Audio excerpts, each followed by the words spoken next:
I don't know what we can talk about in this nation without talking about white superiority, honestly. Who defines the meaning of God also defines the relationship between economy and God.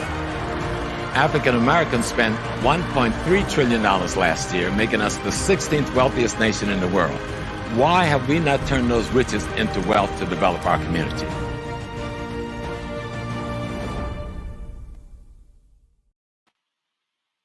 Peace, family.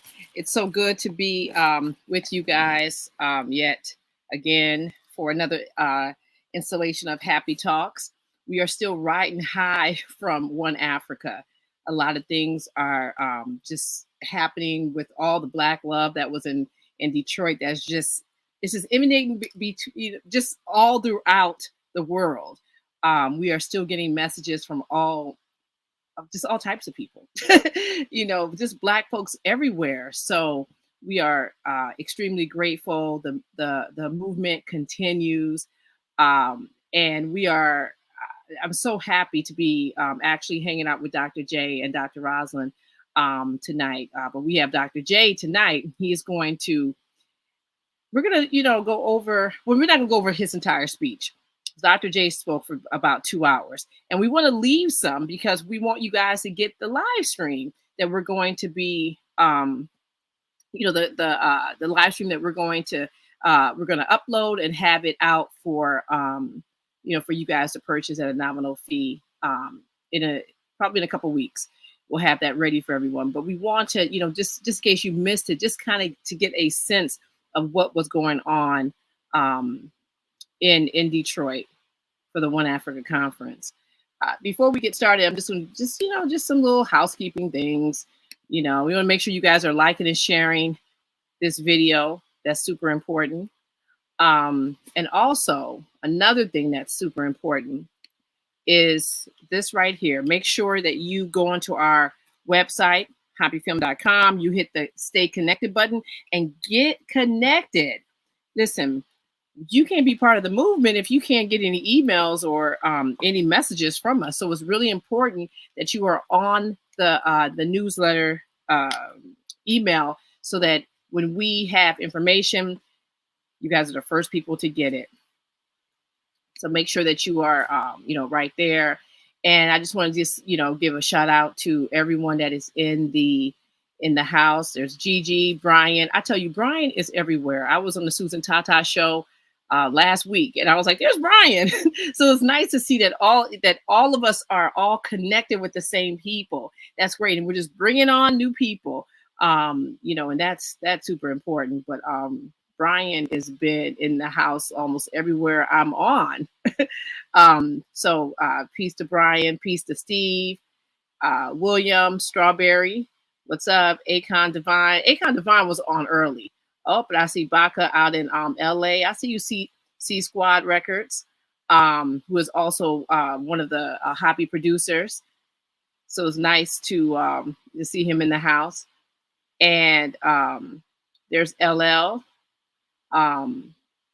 Yes. We did have I guess I should show some of these. We did have a very good time. Very, very good time. And you know what? And I'm just going to stop this madness right now and just put these glasses on because I don't know what I'm doing. Oh wow, look at that! Everything's in nice HD now. So peace to Camara, Professor Small in the house, Simba, and Kafayat, my girl Kafayat. She's a real estate developer out in Washington D.C. So if you guys have any real estate needs or anything like that, you want to get up there with Kafayat husband. All right. So I am okay there. I see Dr. J and I see Arden Plumbing. Yes, he was one of the sponsors for our beautiful One Africa commemorative book. So we're going to and just to let you guys know, we're going to have all of these things out together. So it'll be the commemorative book and the One Africa live stream. And, so just in a couple of weeks, we will have that available for everybody. And if you want to show any HAPI love via Cash App right there, $ hapifilm.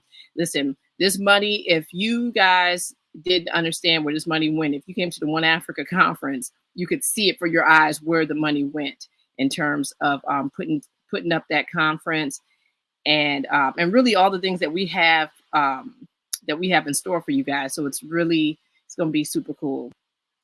So any Cash App, love, and listen, we take anything.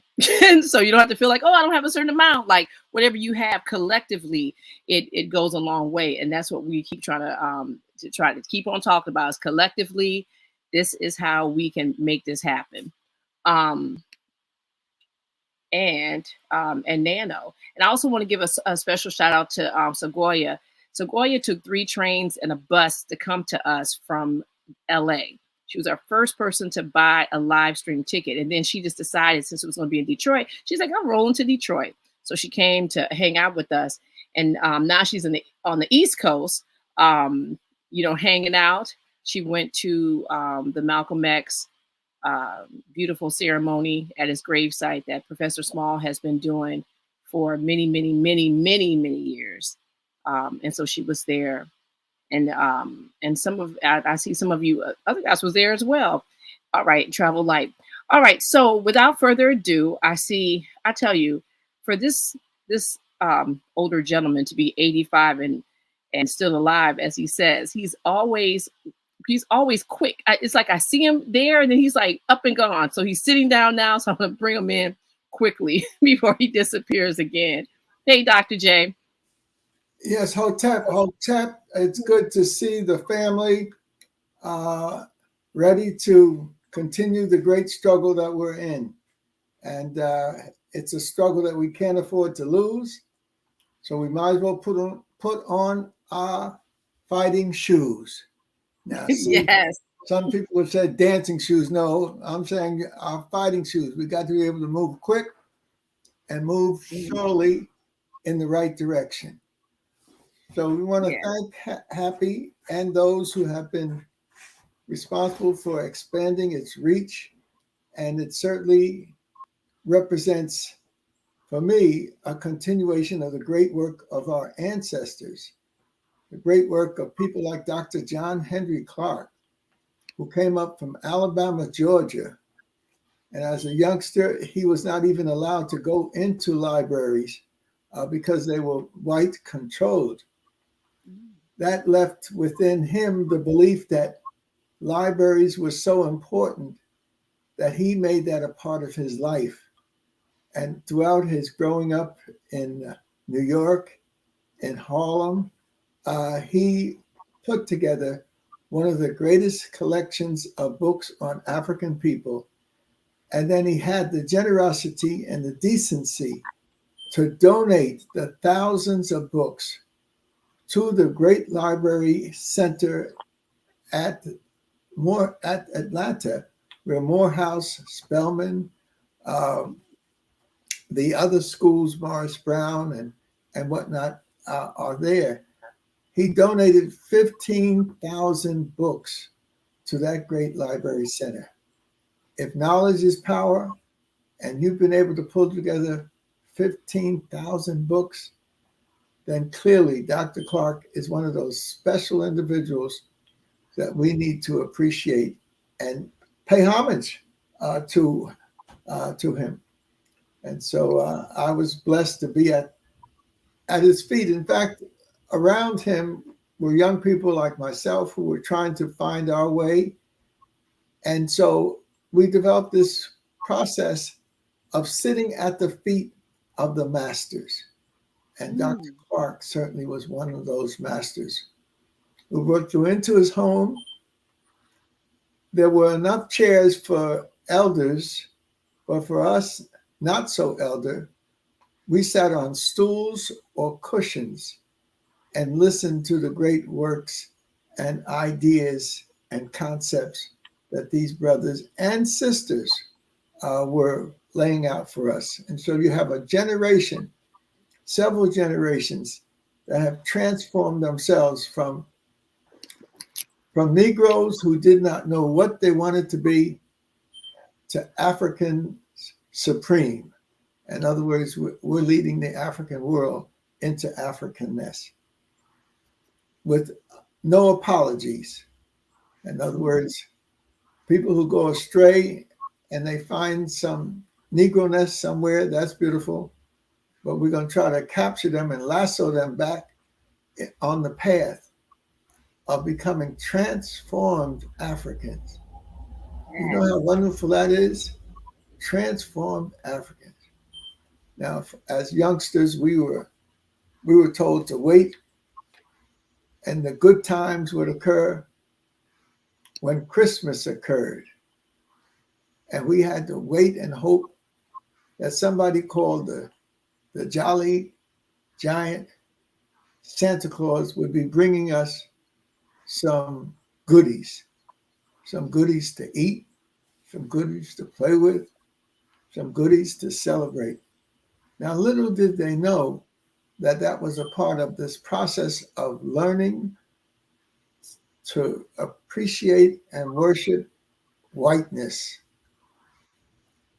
And at the flip side, to not respect or to fear blackness. So fortunately, with the explosion of information that has occurred with the generations around me, those generations before me, those generations that are my generations, those new generations, we've transformed that now. And all over the world, African people are attempting to expand their Africanness to establish the reality that Africans are the foundation people of the universe, that they were the first and the foremost to build for eternity. And the evidence for this building is around our world. We survived slavery when they tried to whip us into being not people, but to be things that could be exploited, super exploited in terms of enslavement.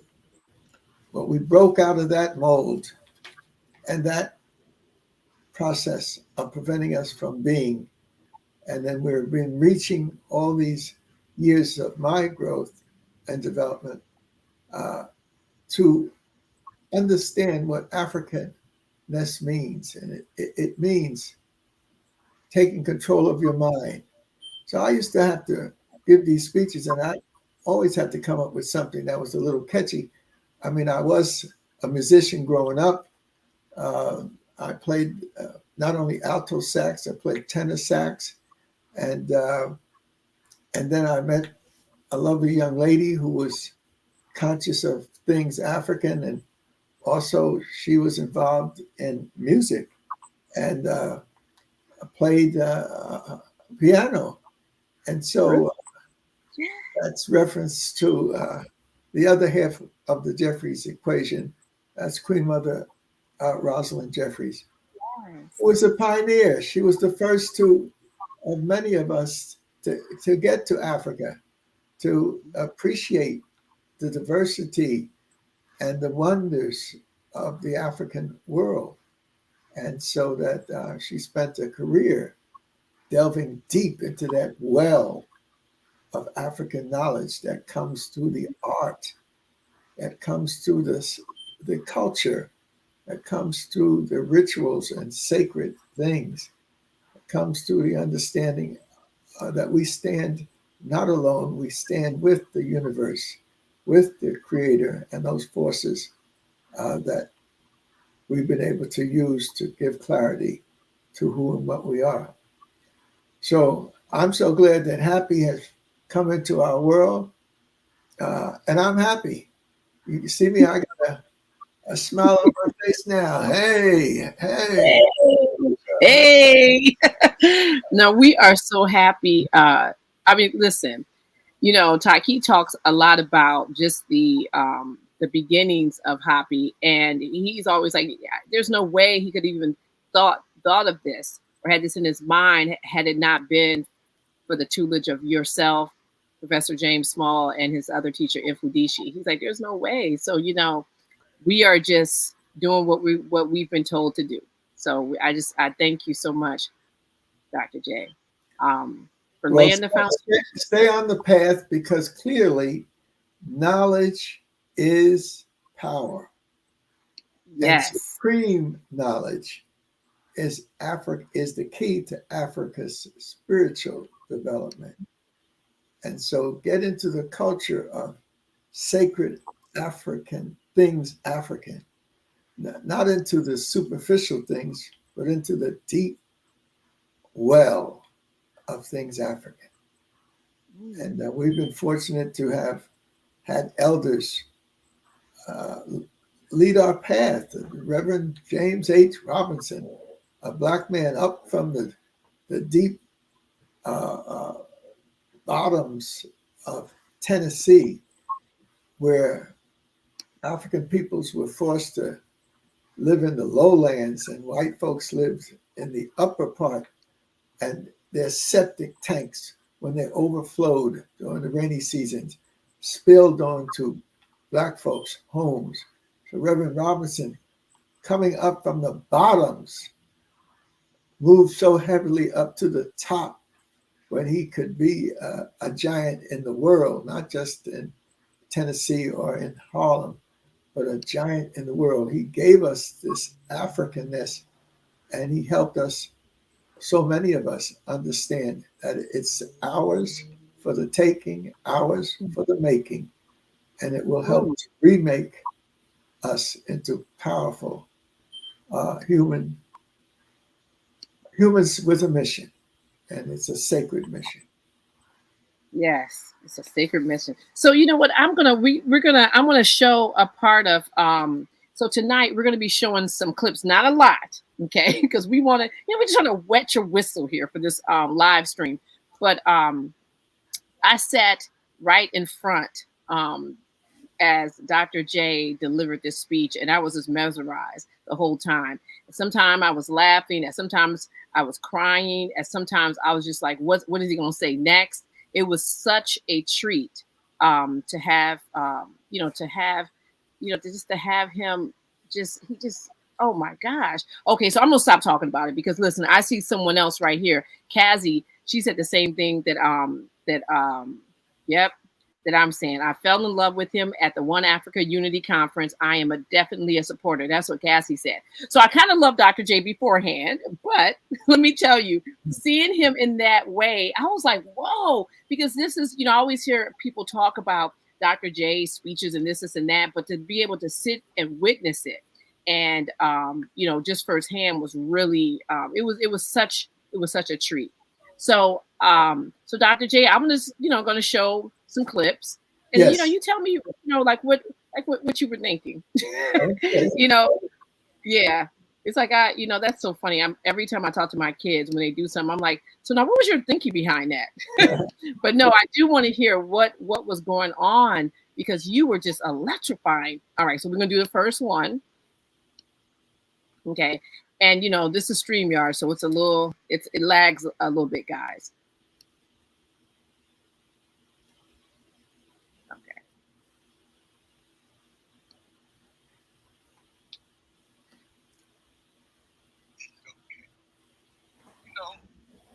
When you grow up with strong women,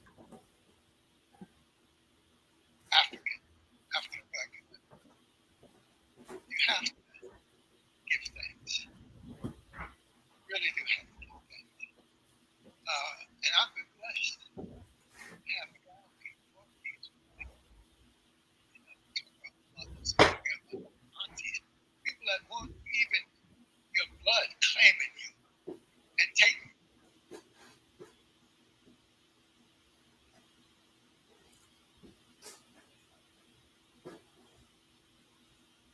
We've lost the sound. They took that away from Can you guys hear the sound? Urban renewal and urban removal. We missed it, but it's back. The sound is back. Oh, it's back? Okay. That crackers have. I know that you all love crackers. I mean, look, we're trained to love crackers. When you grow up, you got graham crackers, you got saltine crackers, you got cheese-in crackers. Crackers everywhere. Crackers everywhere. Ain't nobody done no analysis on what crackers do to black people. Salt, sugar,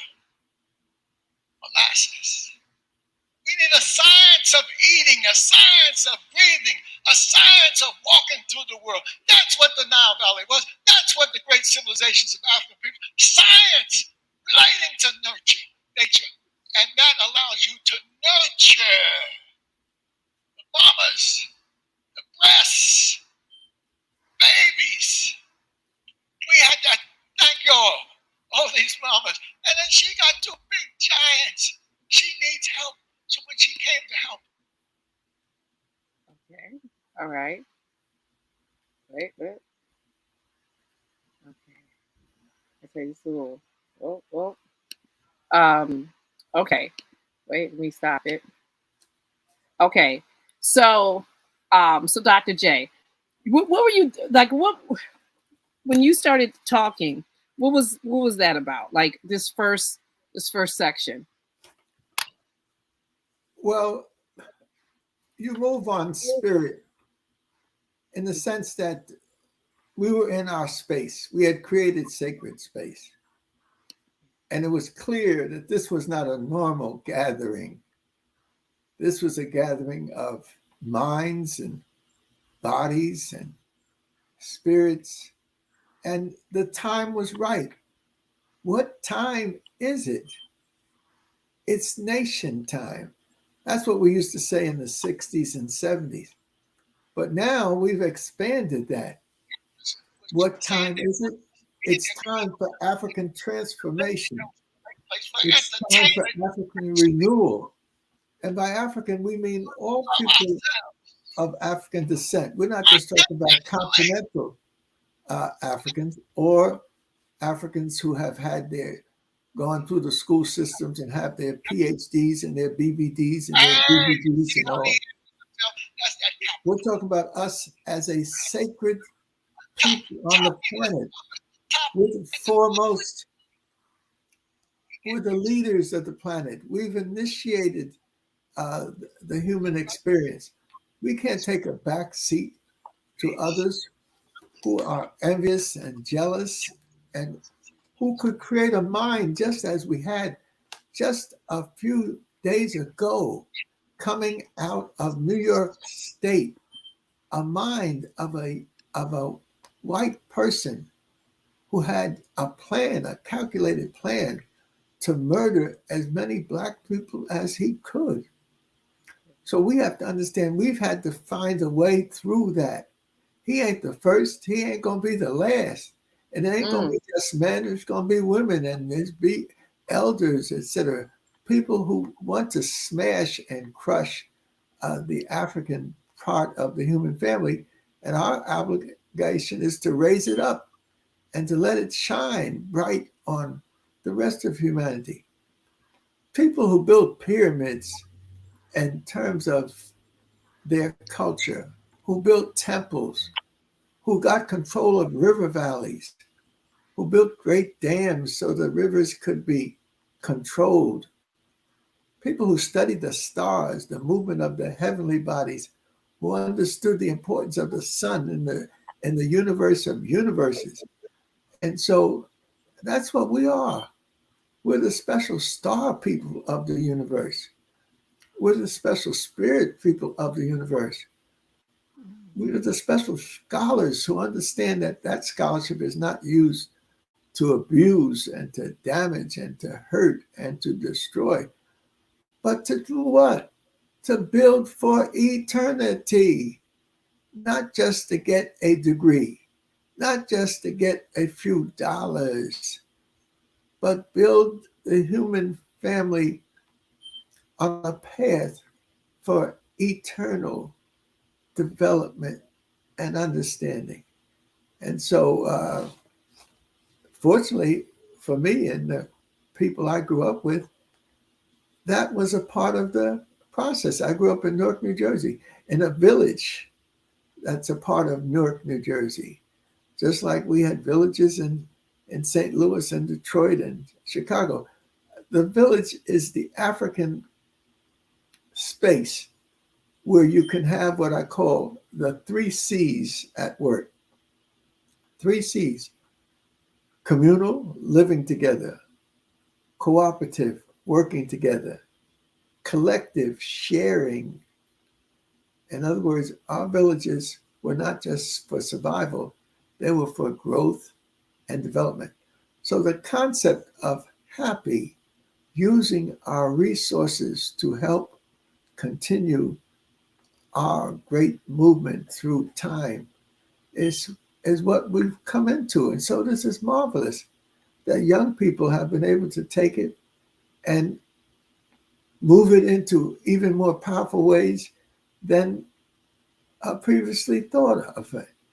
And with the HAPI activity, it was a family affair. I mean, when you got into that big space that we were using, you moved past the hallways where all these vendors were. And I've been into conferences after conference over the years, but I've never felt such warmth, such support at these conferences. And then to go into the main space, and there at the door was one of the queen mothers. And she didn't have a big sign, but the fact that she is at the entrance to the great happening meant that this person was important. And come to find out that she had some kind of relationship to Felicia. I'm not sure what it was. Somebody said it's her auntie, or somebody said it's her mommy, and somebody said it was my mother. It was my mother. She was so excited. Yeah. And you could feel her as you went into the place. The place was protected by her spirit. It wasn't going to be, she wasn't mad. She was glad to see this is what my daughter has been doing.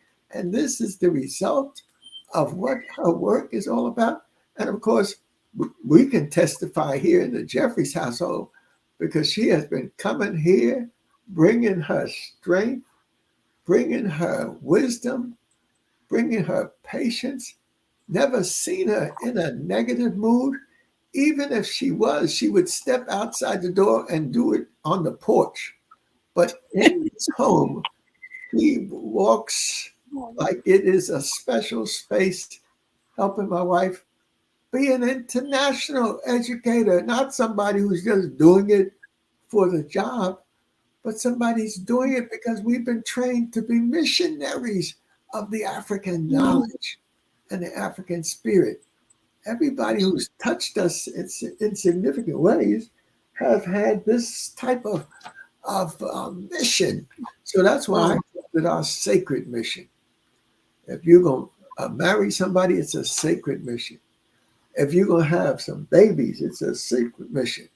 If you understand that you have a responsibility to take care of your elders, it's a sacred mission. And so we are a sacred mission, not just to generate money. You have to do that in order to survive, but it's to elevate.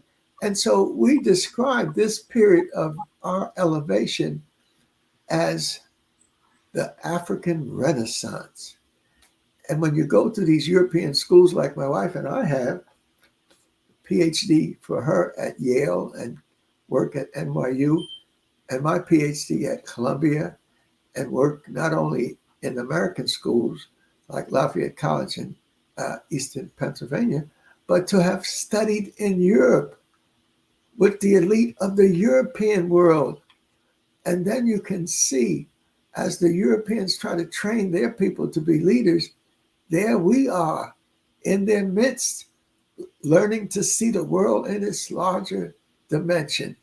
And so education is the key, but not the type of education that unfortunately, the white nature of things has forced us into worshiping white folks. Now, can you imagine? As little kids, we worshiped Santa Claus.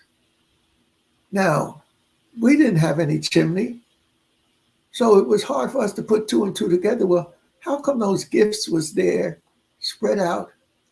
And I had so much brainwashing around the Santa Claus. That's why I'm raising it. Because my older cousins used to make fun of me. And they used to say, that dumb so-and-so, little Lenny, he's still talking about he saw Santa Claus. And in my mind, I saw the sucker sitting in the kitchen eating my mother's pies and cakes. And so you can't get it out of my mind. I can still see him. See that sucker in my kitchen. We didn't have no chimney, so he must have come through the front door. But we have been brainwashed and we are stuck into someone else's world. But we're free. We're freeing ourselves now. We got the freedom. Find that truth. Let me tell you. And live by it. Yes. Yes. You know, Dr. J, man, you know, I know you, when we always chat, you always thank me for coming over. But let me tell you, it's like you guys give me life coming over here and hanging out with you, you know, and I feel like elders who are not like, I know we had Dr. Malvo on one time and she was talking about the difference between old people and elders. She's like, old people, sometimes people are just old and bitter, but then there's elders who want to impart their wisdom. They want to make sure that you can carry on the things that they, you know, laid out for you. And I tell you, it's just an honor to be able to be one of those people. You have lots of daughters and you have lots of sons that come over here. So I'm just glad to be one of them. I love hanging out with you. I definitely have a good time with you and all your books. You have lots of books. There's a few back. Just a few back here. It looks like yes. You are not only you cannot. I look very studious. Yes, you got the books on one side of you, and then in back of you, you have this fantastic kente cloth. That's the special cultural tradition of the Asante people and many other people in the Akan people in Ghana. They developed this beautiful cloth, but you know, don't tell anybody, because we do things at a superficial level, because if you don't have the deep knowledge, you really can't operate in that deep environment. But I've been searching for this deep knowledge, and my wife has been, and my brother and others have been. My brother's into universal Goju, a special Africanized martial art, and his wife, Sister Rosie, she's she's heavy into her spirituality.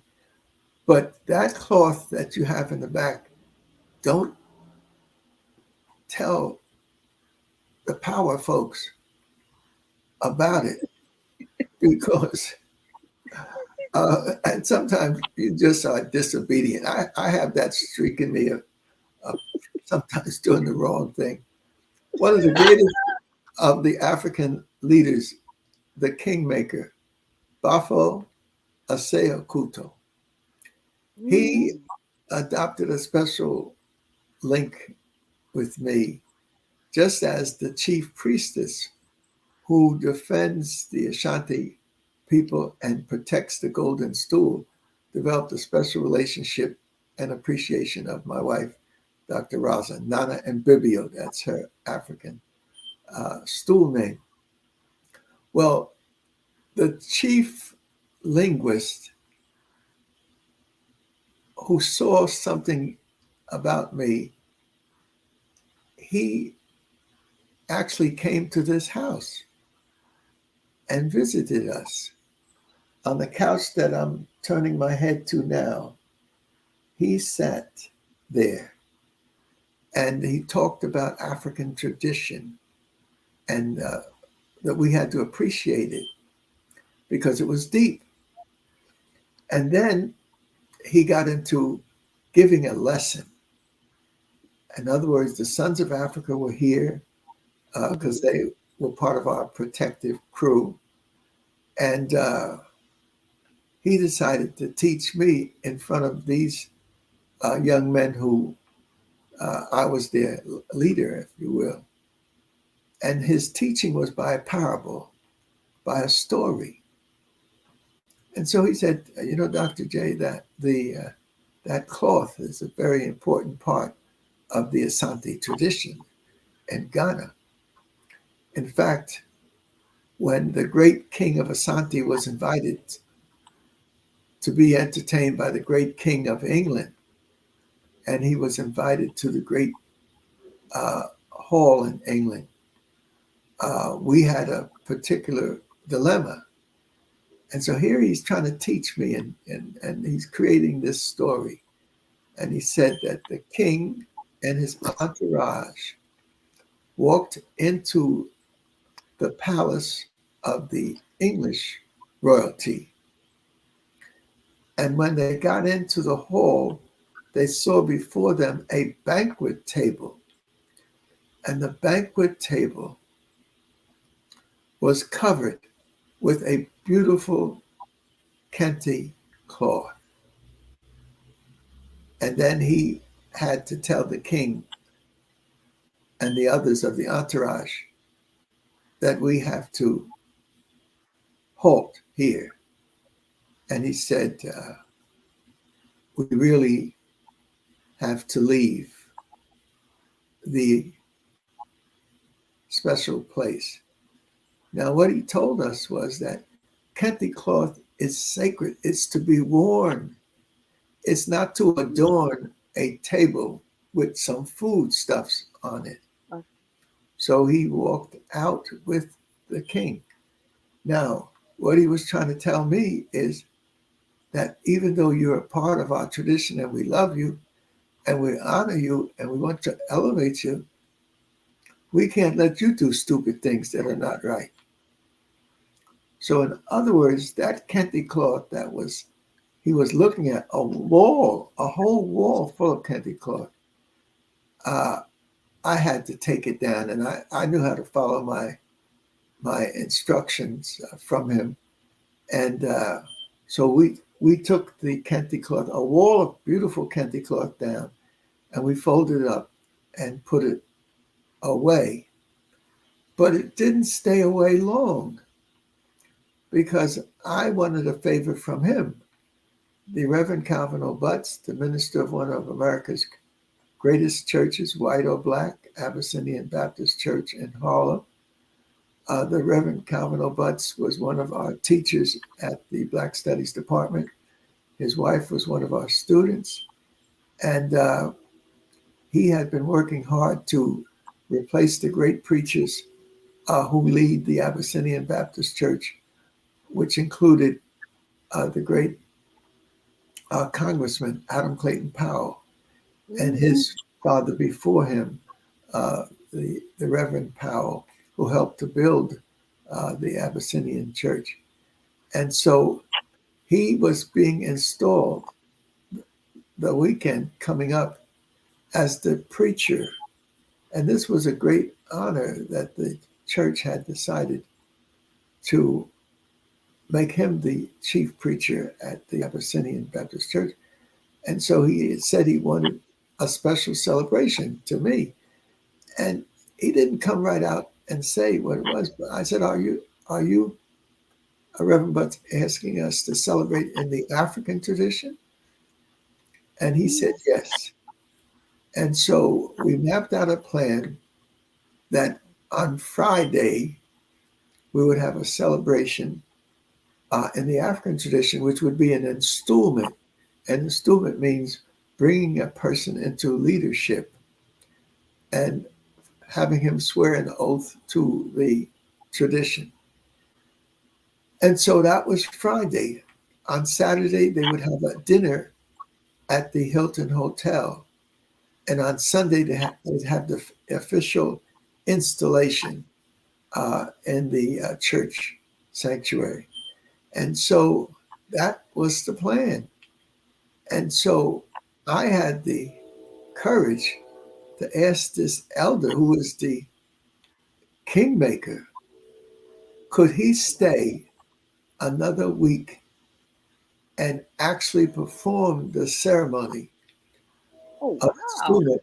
I would assist him, but this would be done officially by him. And we did. We improvised. We had an African stool in which the person sits on. We had a sack In the African tradition, you have gold weights that represent knowledge and power and riches. So we had a leather case in which we had not the gold weight symbols of the Akan, but we had books of the scholars that we were using as our gold weights. And so we had this unbelievable, wonderful ceremony. His son, he had 35 kids and several wives. 35 kids and several wives. The youngest one was studying stocks and finance on Wall Street. And so he wanted to Africanize his son since he was going so headstrong into Wall Street. So him and I just knew how to communicate. And he said that his son came to America without cloth. Now, Africans in their deep culture go with their cloth, with their jewelry, with their symbols. That's a part of their deep culture. And so this young man did not have his cloth. So I said he should take the cloth. We will give him the cloth that was taken down off of my wall, and he will wear that at the sacred ceremony being performed by his father. And that's what we did. And so to see these people living the culture with us is most marvelous. And so that's why we're in the period of what we're calling the African Renaissance, and it is truly something that we need to appreciate and have the Africans assist us move to higher levels and have our special position in the so-called New World link up with the Old World. One of our great scholars, Dr. Shekanta Diop, the greatest mind that I've ever known to walk the planet like ordinary human beings. Dr. Diop, he believed that the light of the new world for African peoples was going to come from the West. It was going to come from people in the new world, and it was going to bring back power and force for the African continent. So when we're talking about the African Renaissance, it is a process that we are about, and we're guided by important traditional folks and by the spiritual consciousness that they passed on to us, and we've tried to raise up. Well, it's interesting that you're talking about this because I want to speak to what you were saying. I just want to first just give some shout outs to some people that are contributing. Thank you, LL, for your contribution. Lori Johnson, we missed her at the conference, but she was on that live stream with us, Lori Johnson.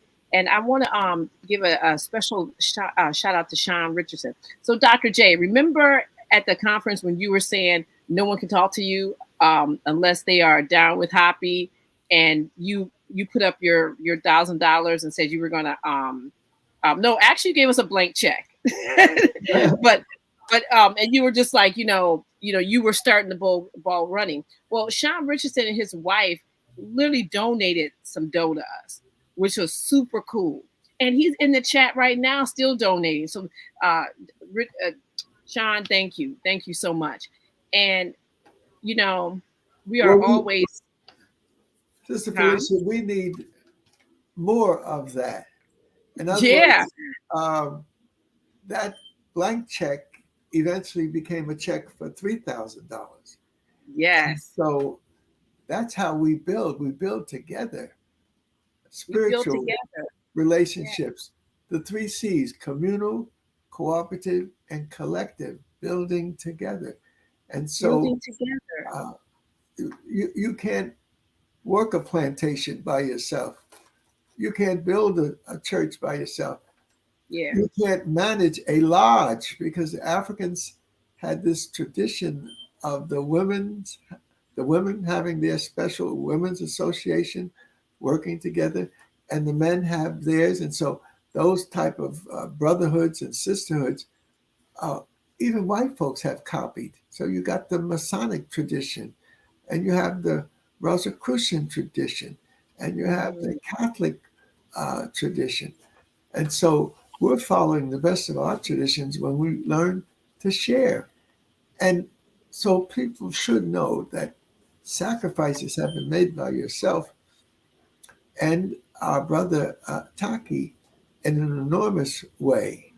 And so that, but if there's 100 of us and there's only maybe 30 of us who could make a $500 to $1,000 donation, that's the money that's needed. You can't have this activity that we're involved in without the monies, and you can't ask people to go in their own personal possession because they've got to survive and thrive. And the spirit at the activity was such that it was time for us to tap into our special resources and build together. The pyramids were not built by individuals, they were built by collective, communal, cooperative, and collective working together. Yeah. And, the thing about it is that we're very clear and we're very conscious about when you guys donate money to us, that we literally use it on other Black people. So like the beautiful books that you're seeing, that's, that's a Black person. That's our Black graphic artist who works. And even the guy that's doing the live streaming. And then let me tell you about the live stream people. I'm just going to just digress for a second. The live stream team was oh my God, I had, I kept, I was there looking at the conference, but then I looked on my phone at the live stream. I was like, oh my God, like it looked beautiful. They did an excellent job. And it's so funny because out of all the people that, they were on it, they had every single person they would go on to, they had 3 cameras set up, but you, Dr. J, you was running. I was like, when I was looking at this video, I was like, where's Dr. J? I was like, he's running. In fact, I'm going to show another little clip. Let me show a little clip of you. So I was like, this little 85-year-old man is getting it in. I think we can't even keep up with him. Okay. I tell you, the technology piece today is doing some little funky things. Okay. Always something. And this one too, it tells me, in my own house, I have to go into the back. I got my library there and stuff, so I'm comfortable there. I can get away. She'll leave the house. Jay, I'm leaving. She's at home. She's at home. The relationship they have is an extraordinary relationship that needs to be reported. Look, their love that they show each other is extraordinary. But that's the same love that we had to do on the plantations. That's the same love we had to do with Panthers, saying they wanted us to be in their communities while they were planning the lynching that was going to take place for entertainment next week. We got to learn to love ourselves unconditionally. That's why I never go anywhere without, I don't go nowhere without my weapons of mass destruction. Hey, hey, hey, hey, hey, hey, hey. Thank you, Jesus. Thank you, Jehovah. Thank you, everybody. Thank you for these weapons of mass destruction. Number 1 on the list, Dr. Chancellor Williams. This is not his classic work. The classic work is the destruction of Black civilization. And this brother from South Carolina was out to outline how they mess with your mind, and mess with your behind, and mess with everything that you got going. So that's a classic work. But this is his later work, when he met more of these scholars and did more research and got rebuffed in these Black institutions that call themselves Black colleges. They're really Negro colleges. They're afraid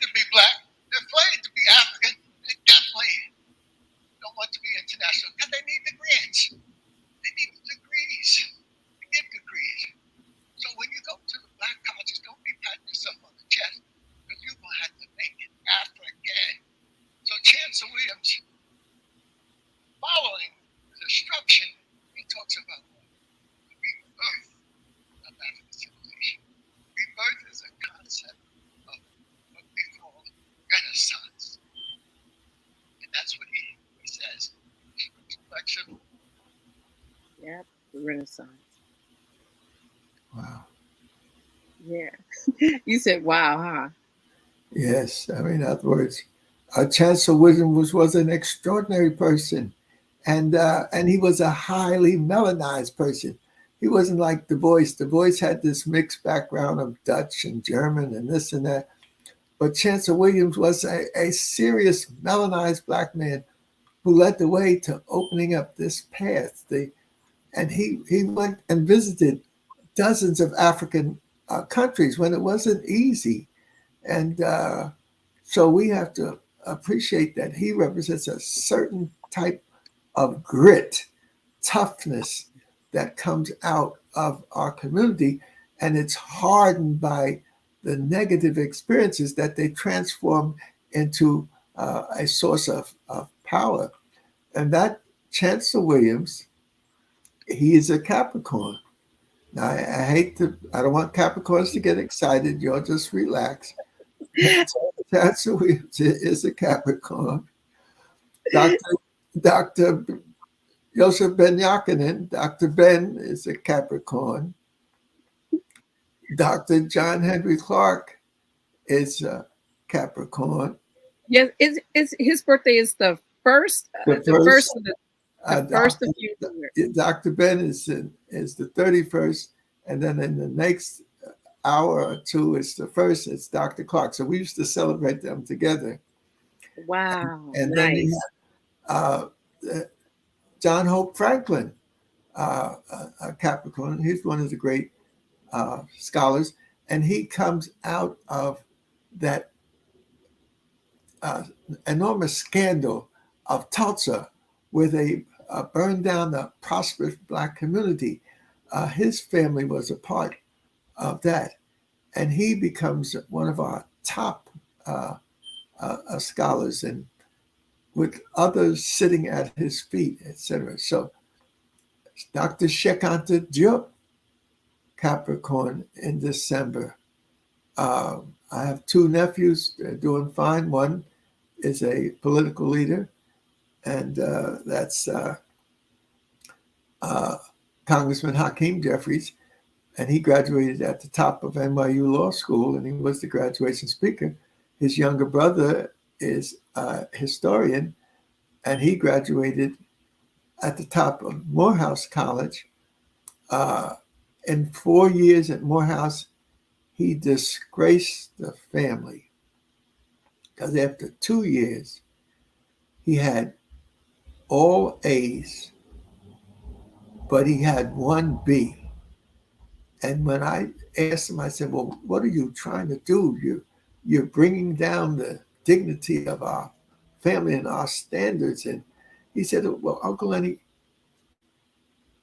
I should have gotten an A in that class. Well, I said, what class was it? He said, religion. I said, you damn sure should have gotten an A. Your mother's been taking you to church every Sunday that you can imagine. And he said, I think I got an A in the class. I said, well, go back to the professor and tell him you did look at it. So he did, and the professor said, yes, it should be changed. But he didn't, the professor didn't worry about the change, and neither did Hassan. So when he graduated in Morehouse, he had all A's except one B in religion. Now, do you know how phenomenal that is, to have a person that tenaciously seeking to rise to a plateau? But the beautiful thing, and this is the beauty of these stories in my life, is that I was huffing and puffing mad because the graduation was there. There was 10,000 people on the lawn, the elite of Black America and the elite of Morehouse. And but I was mad because the valedictorian wasn't my nephew, because of that one grade. And so I was walking, hoofing and mad, walking through the crowd, etc. And all of a sudden, I came across about 15 people, most of them women. And I looked up at this group of 15 sitting together on the lawn, and I said, well, who are these people? And so I was curious, and I asked them, and they said they were from Plainfield, New Jersey. So I said, well, that is wonderful, because I'm from Jersey. And come to find out that, and so just by seeing these children dressed in African cloth with their leadership, I mean, that took the negative spirits away from me and the negative thoughts. And so my spirits were lifted high. And so this brother had a chance to speak at the graduation. He was the graduation speaker. And my nephew should have been in that position.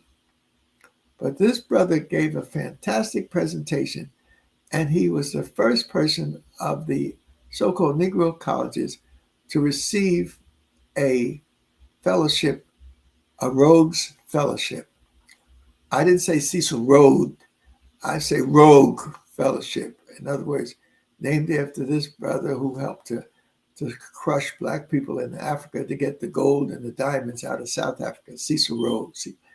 But this brother won this fellowship, and so I was happy. You know, my personal thing I had to put aside. And he did such a good job making his presentation that he was too Black, too strong. And so they brought the choir up on him. You know, that's how they do in Black churches and places.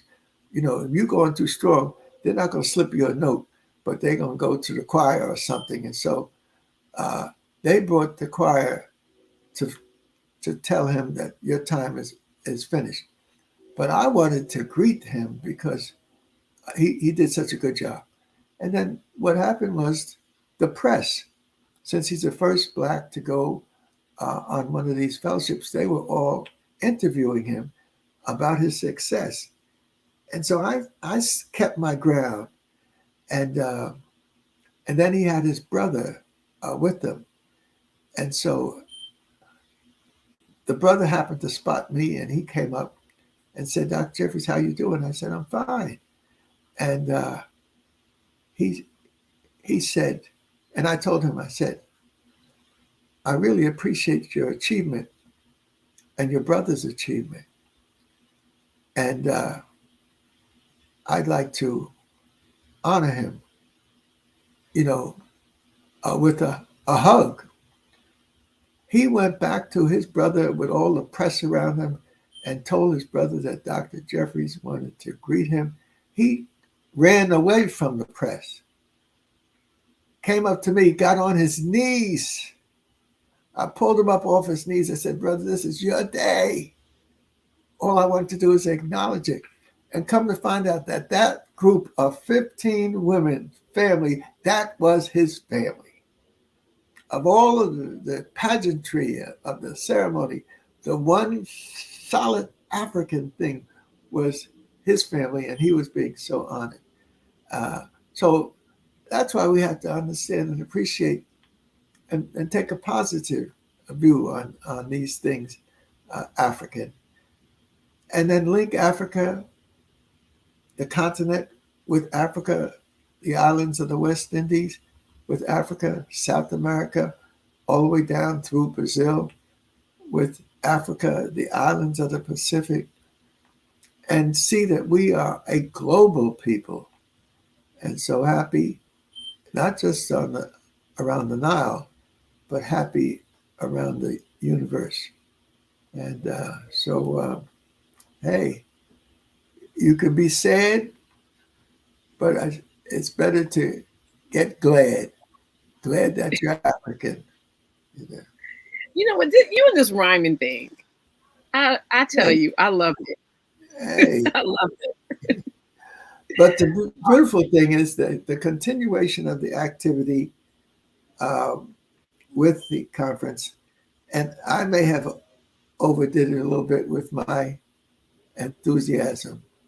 And of course, my wife is always there to pull my tail and say, look, slow it down. You know, that's where that goes. And just my mother was that same way. She, you know, do your thing properly, but don't overdo it. And my mother taught me how to win. And she said, I'm going to put you in these editorial contests. And at Oakwood Avenue church, they had this annual conference of these young men and women competing with each other on these debates. And it was unfair competition because the young fellows and young girls were not just competing with me, they were competing with me and my mother. And my mother had a good head on her shoulder. And she had trained me not only how to speak, but how to hold your presence. And not only how to hold your presence, make sure that you had a palm card in your hand. And she had learned that because she was Eastern Star. She was part of the women in these various different groups. And so the young people never were able to beat me because they were competing not just against me, they were competing against me and my mother. And so I'd be looking at my palm card and coming up with all these fancy things, etc. But so you have to have that foundation. And my wife talks about her mother coming up from South Carolina and with her desire to see her young people do something, she sent them out to the museums and other places and pushed high. And so her brother was, her older brother, brilliant. He spoke many languages and mastered that skill. And so we have to let our children know the sky is the limit. Absolutely. Yes. Yeah, absolutely. Excuse me. So I'm just going to show. I'm going to show a little bit of what you. It's kind of like the lead on. You know what? Let me tell you. This is probably one of the hardest things to kind of go through and get like one little nugget because you kind of. I mean, you were here, but then you was back here, and then you had a through line. It was like beautiful. But I'm going to play a little bit about like right before you talk about Dr. Rosalind Jeffries. Okay, I thought that was really sweet. And for those that were there, I know you guys were around this roller coaster with me. Yeah, right there. And peace to Steve Boyd. Thank you for your donation. Yeah, we're gonna. Steve is doing a lot of great things. He had an event. How come the sisters are not competing with the brothers? Usually, the sisters do a better job of raising some money. Well, no, we had Lori. No, Lori. LL gave money. Okay. We do a little something over here, you know. All right. I mean, we can make it a girl versus boy thing. We can and see what who can raise the most money tonight. We can definitely do that. But that's the thing, not we're very appreciative of this Cash App love. Because we have lots of things, lots of fun things we're going to be talking about this summer. So thank you guys. This money is very well spent. Okay, so I'm going to let this one play just for a few minutes. It's so good. All right. It ain't what you've been thinking. It's your spiritual transformation. This one keeps me honest. I have to tiptoe through the tools. My own apartment, paying the head of it. We got a home that's worth $700,000. Really, it's only worth about $40,000, but they got there $700,000. She tells me what to do. Do this and that, and turn the lights off.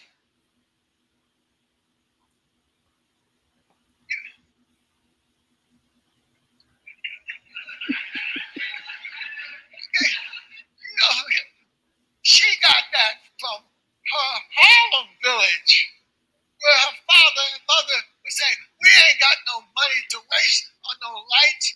Turn it off." But when you're in a big house, you want to have some lights around because you want people to know that somebody's home. Rosalind ain't thinking about that. She's thinking about the light bill.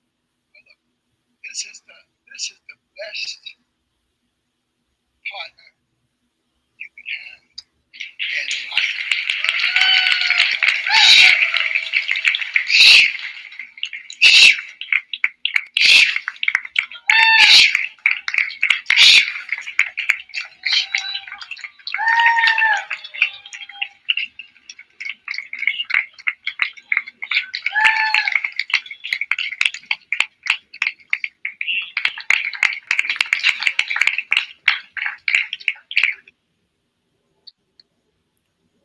Let me tell you. Yeah, for some reason the volume is just kind of low when we're putting it through StreamYard. I don't know what's up with that. Because the audio was beautiful. Our sound engineer was really great. So, Dr. Jeffries, that right there, let me tell you, the fact that you were bending down, you bent down twice and kicked your leg up 2 times during this during this whole time. And I was like, you was just jumping around like you were like 25 years old. I was like, what is going on? I've never seen you like this. You was getting it in. So what were you like? I know you didn't I know you didn't think you were going to be doing all this while you were preparing for your speech. I don't know. Maybe you were. I don't know. Well, the quality of the people that came together, the brother who emceed, and the care that people took in filming. I mean, it was just done so right, and so you were glad to be a part of it, and then to have so many of our people who were there, they were outside vending in the auditorium, and then they came inside to participate. So it really was magic the way it had been set up, and then all over that first floor, you had these vendors who looked like they had a new life by coming into this. We had talked about HAPI and economics, but it was happening. Everybody was interacting and they were happy. So really, we had said that it's about stocks and crops. So we had a perfect example of what that meant. People were there, they were greeting and meeting, and they were selling the materials that they had, the books that they had. And trips. There was a group that was taking people to Tanzania. Yes.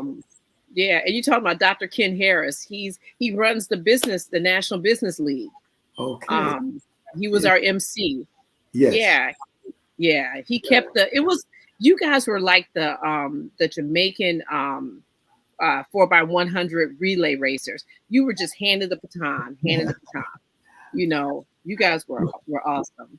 Well, if we want to add that part of the history to it, it's very interesting. Dr. Clark, our mentor, took us,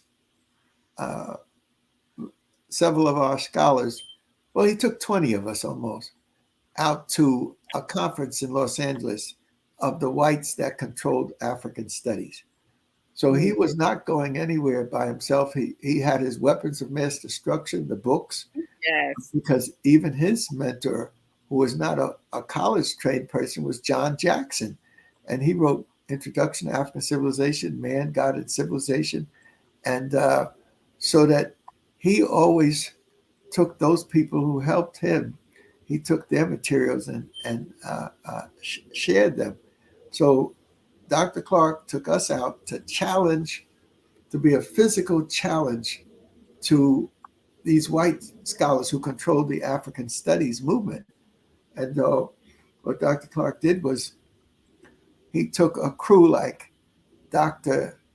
Ronald Walters, who eventually became the head of Howard University's African studies.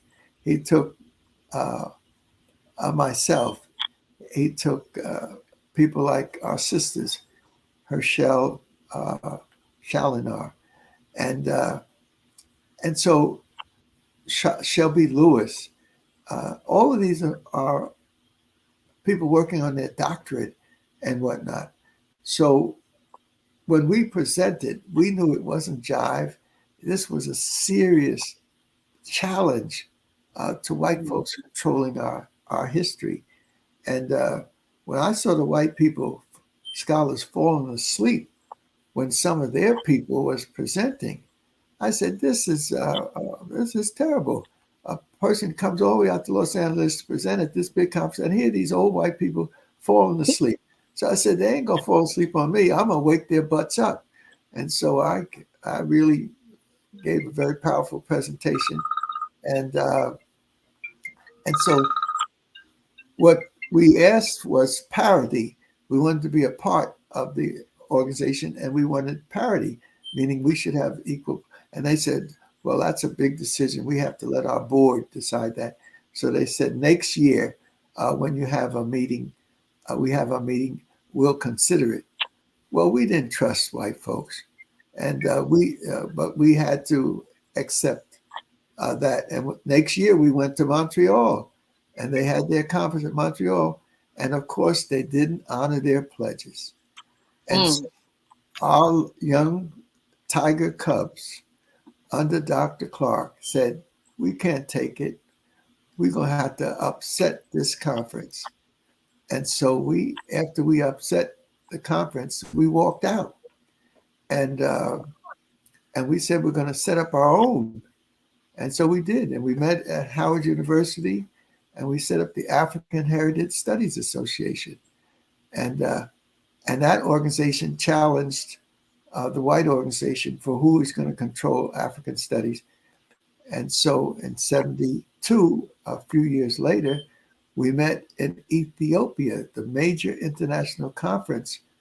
And we met in Ethiopia, and the host was Emperor Haile Selassie. And it was so wonderful to have 200 or so white scholars there. And he, being the emperor that he was, he knew how to treat people, etc.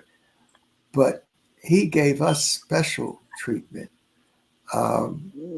We had a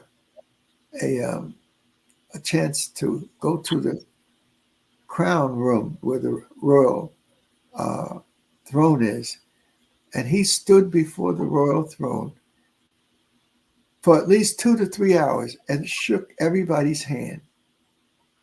And when him and Dr. Clark faced each other, I could see and feel the light between the two of them.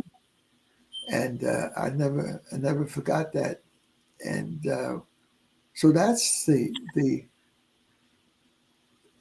great coming together of the families that we've been able to operate around. And so when you have Shelby Lewis, she has organized the Black Political Science movement. I was part of the African Heritage movement. So we combine conferences. That's unheard of. One national organization has its own conference, but we said, let's combine 2 or 3 of the conferences together. And so we had, a different approach. We're together and unfolding this knowledge. And then, of course, we had this great brother that Dr. Clark wanted to pair me with because he knew I spoke French, and that's Dr. Cheikh Anta Diop. And he might be considered one of the greatest scholars in the history of the world, but his demeanor was of someone who was sharing and caring and had great love. He didn't have arrogance, and he was a scientist, and he was a culturalist, and he had so many things that he could be proud of, but he knew that the light was going to come from us in the West and bounce back to the East. And so that is what HAPI can do in the sense of articulation of history, that it should be spread around the world. It's not limited to any one space. And we should encourage our people to read and to understand and make sure that the knowledge is shared. Eventually, we had a chance to go to meet one of the great white scholars in history. And this was on our way to England for the conference on African civilization. And Basil Davidson, because Dr. Clark said that your history is everywhere, including coming from white scholars. And Basil Davidson was a scholar, white, European, and he had written several important works on the African civilizations of West Africa and whatnot. And so we were at a conference that focused on the Sudan, and he had done several works in that area. So I appreciated what he did and the model that he set. And so my suggestion was that the next conference on Africa, like this one was on the Sudan and whatnot, I said the next conference should be on the African soil. We had come to England to have this conference, but we should have the next one in Africa itself. And see, that's the interesting thing, that we felt so comfortable with Africa that we could suggest these things. And so I got the resources together. We got Dr.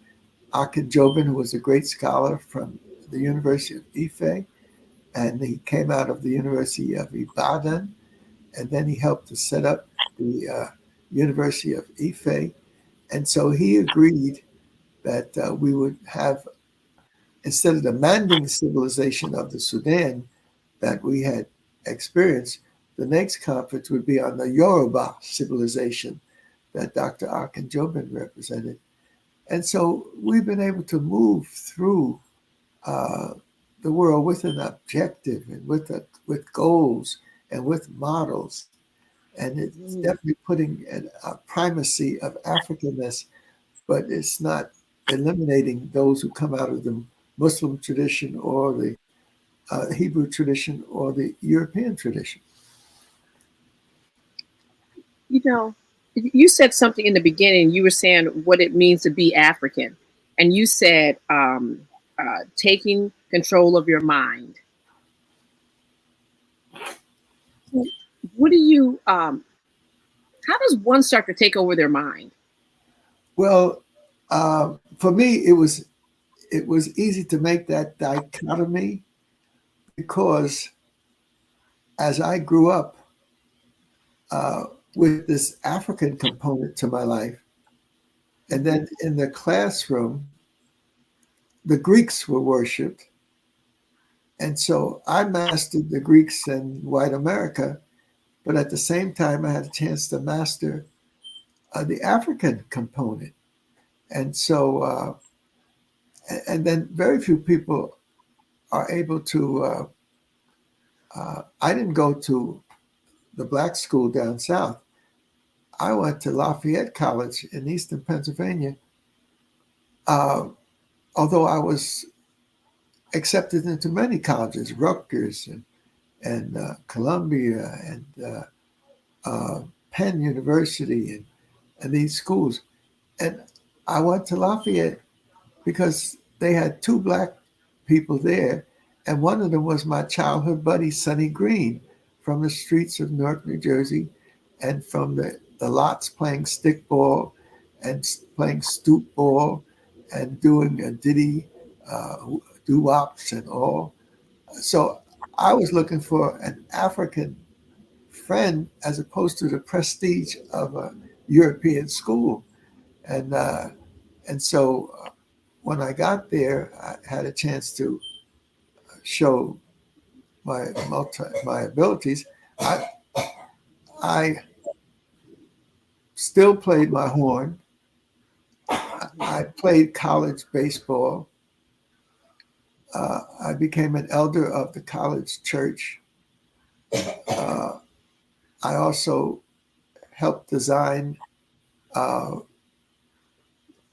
cover of my yearbook in high school. So I used that same art skill to help design the Lafayette College. Oh, yes, where your buddy went. And the Sonny Green, he was interested in becoming an engineer. And he,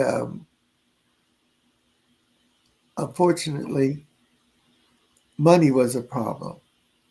And he was not able to continue that. But there was, in that Jewish fraternity that I was in, another black youngster, and he was just the opposite to Sonny Green and myself. We were small in stature or average in stature.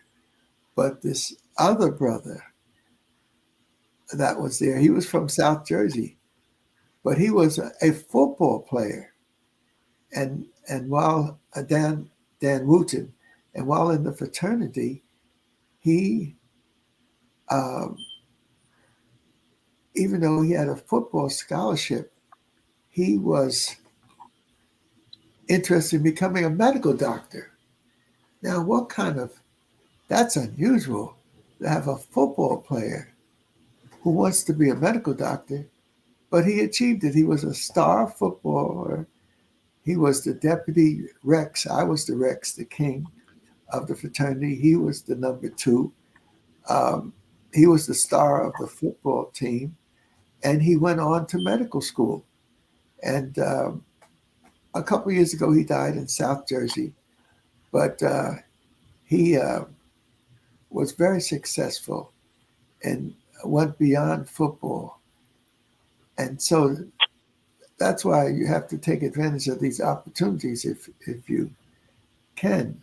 One of our sister fraternities out in UCLA of this organization, Pi Lambda Phi, because when the people were rushing us, they said, we don't want you because you're black. We want you because you're talented, you have potential. And, we said, we needed to have a space in place, but we wouldn't go for all that flattery. But they said that in Syracuse University, one of the persons pledging our fraternity up there is James Brown, Jimmy Brown. Oh, yeah. Okay. He was one of the greatest football players who ever played college football. And he had pledged the fraternity, but I wasn't sure whether he went through, how far he went through. But out in UCLA, they said, we have a black leader there, and his name is Rayford Johnson. Rayford Johnson turned out to be one of the greatest athletes in the history of the world. He won the decathlon and other events. He just passed, and they had 3/4 of a page in the New York Times on his life. He was the president of the UCLA University campus, and he was the president of the Pi Lambda Phi fraternity. I have a picture of myself receiving a certificate from him, and myself walking away from the head table back to my seat. So the idea of being inspired by some of your people is real, and that's what we need to understand and develop the brotherhood, sisterhood, the family connection that make people successful. You stand on others' shoulders, and then you're able to reach up high. Yes, and speaking of that, we're closing out, but I want to bring in this this gentleman who inspires all of us. How you doing, Professor? I'm doing You're a movie star coming in here. How you doing? I was sitting down here doing some work, and then people called me from all over the country saying, Dr. Jeffries is on. I said, on what? I said, Dr. Jeffries is on HAPI. Sheila called me, Naja called me, 2 other brothers called. So I said, let me call Felicia. You know what? Yeah, and let me tell you, after that speech you delivered at the Malcolm X site, I was like, I don't think you. Can you talk anymore? Like, you were oh my gosh! And listen, Dr. J, I didn't notice who's back here on your wall, right there. Mm-hmm. Yes. Well, Well, brothers. Jeffries probably have a longer relationship to Malcolm than any of us, because he was over in Africa at the same time Malcolm was in Africa and moving through Ghana at the same time Malcolm was moving through Ghana. He rarely talks about it, Yes. but he can tell us how they missed, because he had a task to do when he lost one of his brother and the Crossroads work camp. One fellow died. He was from Canada. He died of malaria, and so while the family, Tom Feelings, and all the others were meeting with Malcolm because he was going to move on to Nigeria, and he was in Ghana, and everybody was glad to connect with him. I was trying to keep the connection too, but when this fellow died, I had the responsibility of going through the hospital in Korle-Bu and finding a vault in which to put the body. And that was rough because, and I was by myself. I was in charge of handling Crossroads leadership. And we did find, and after looking in several of these vaults and seeing arms and legs and all kinds of stuff, we did find for the brother. And his family decided, since he loved Africa so, and that they wanted him to be buried in Africa. So he was buried in Ghana, and the schoolhouse that they built, the Crossroads program built in that village, Ehamufu, or wherever it was, they still celebrate the brothers. So I had a chance to be in the presence of Malcolm, but not be able to relate to him. Tom Feelings and the others were able to, and but the responsibility of appreciating Malcolm and the OAU, and then he set up the AAU, African American organization. Then the spirit of Malcolm was there, and fortunately, Professor Small has the most unique relationship with him, and he was able to express it in such a way at the grave site that it was amazing. It was absolutely amazing, and it was amazing. Malcolm transferred some of what was his inner consciousness. He passed it on to us, and Brother Small carries it more importantly and significantly than anybody else. And so we're all happy simply because the days before we had celebrated Mother Kefa, who was from the South, Georgia, and she helped with her partner, Bill Jones, develop the community forum that spread around the world. They had the forums in Brazil and in England and France and Holland. And so that process. It's still going, Dr. Jeffries. I got a call a little while ago from Kohan Halevi. Yes. And he's with my daughter, Queen Diambi. Right. And they were sitting with Julius Garvey. And they're in Panama at the big conference. Yes. Celebrate traditional African leaders. And they're merging with the diaspora. It's a major conference in Panama, and I actually forgot about it. So they called from down there tonight. So to see that type of thing, and it's First World that triggered these kinds of forums that people are still doing. They don't know why they're doing it. Yes. They don't know where the genesis came from, but it's still happening all around the world now. Well, that's what we need. We constantly have to meet strategically. We don't need to have song and dance. We need to have some heavy sessions, thinking through these problems, because when you see what's happening in the world today with that chaos in Ukraine and all of that mess, and then here comes this crazy white boy program to kill Black people, and that's going to be replicated. so that we have to be armed with everything that we can arm ourselves to be able to continue our work of raising African people. And we need to tell some of the crazy black ones they need to stand down before we start demonstrating in front of their office. Like Representative Meeks, I understand, is putting a resolution through Congress to sanction African nations that support the Soviet Union. And I think he was a part of those who sanctioned Zimbabwe. Yes. And we may have to start putting some sanction on the Negroes in Congress, because I just about had enough of it. Yes, and, that's right. You know, that's why I'm calling him out. I called him out last night. I'm calling him out now. Mm-hmm. This is somebody I used to move around with when he was young, and he had a little common sense in his head. He's from Grenada. Right. Yes. But no, some of these people have gone too far in their loyalty to these political parties instead of their loyalty to a black agenda when they get in office via these political parties. Right. People know how to carry their people's agenda. We go and carry the enemy's agenda. That's true. That's true. We have to call them on this stuff, and it has to stop. Yeah. That's why y'all got HAPI Talk. So a HAPI Talk got a talk.